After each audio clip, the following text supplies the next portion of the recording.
Hello students, let's see the question. In uniform circular motion, the centripetal acceleration. तो centripetal acceleration के बारे में पूछ रहा है कि क्या होता है, किधर एक्ट करता है। तो basically let's consider a particle P. कोई पार्टिकल किसी सर्कल पर मूव कर रहा है, किसी स्टैंड पर उसकी वेलोसिटी v मान लेता हूँ मैं।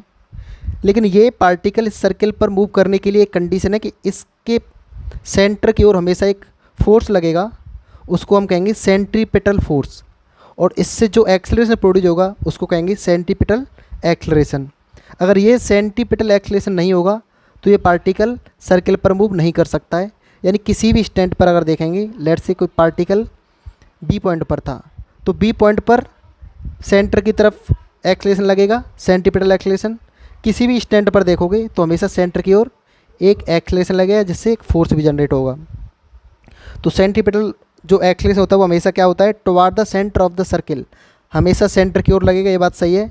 And perpendicular to the instantaneous velocity, instantaneous velocity इस पॉइंट पर देखोगे तो इस डायरेक्शन में इसके परपेंडिकुलर सेंट्रीपिटल एक्सेलरेशन आ गया।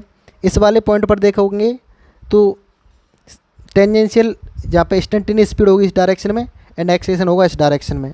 इस वाले पॉइंट पर देखेंगे तो स्पीड होगी इस डायरेक्शन में एंड एक्सेलरेशन लगेगा इस डायरेक्शन में। तो always perpendicular to the instantaneous velocity. तो option A is your correct answer. I hope you got the answer. Thank you.